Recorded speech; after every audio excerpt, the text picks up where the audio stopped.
अँब्युलन्सचा जिल्हा परिषदेकडून माल वाहतुकीसाठी वापर.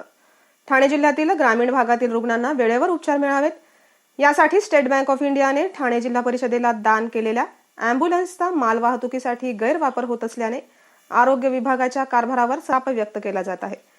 ठाणे जिल्ह्याचा बहुतेक भाग हा पुणे, नाशिक, रायगड, जव्हार, पालघर जिल्ह्याच्या सरहद्दीवर असल्याने दुर्गम भागातील रुग्णांना वेळेवर उपचार मिळत नसल्यामुळे उपचाराअभावी आपला जीव त्यांना गमवावा लागत असल्याच्या घटना शहापूरमध्ये घडली आहे.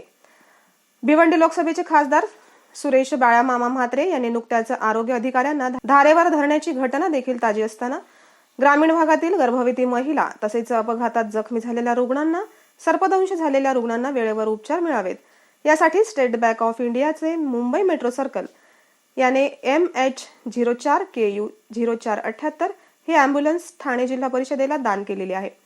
ठाणे जिल्हा परिषदेचा आरोग्य विभाग ही अँब्युलन्स रुग्णांना तातडीचे उपचार देण्यासाठी वापरत नसून ती चक्क माल वाहतुकीसाठी वापरली जात आहे.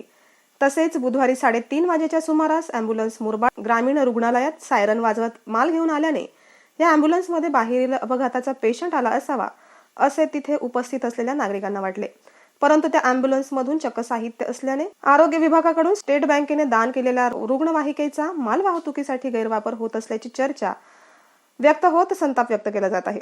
आमच्याकडे असणाऱ्या वाहनांचा रुग्णासाठीचा वापर करावा ही सक्ती नाही. काही ठिकाणी औषधे पुरवठा करण्यासाठी रुग्णवाहिकेचा आम्ही वापर करू शकतो असं मत डॉक्टर गंगाधर परगे, जिल्हा आरोग्य अधिकारी, जिल्हा परिषद ठाणे यांनी व्यक्त केलंय. सदरची रुग्णवाहिका ठाणे जिल्हा परिषदेच्या ताब्यात असल्याने तिचा वापर कशासाठी करावा याचं भान त्यांनी ठेवावं. डॉक्टर अशोक नांदापूरकर, उपसंचालक आरोग्य सेवा मुंबई मंडळ ठाणे यांनी केलंय. प्रतिनिधी राजेश भांगे सोबत पुढाकार समाचार, मुरबाड, ठाणे.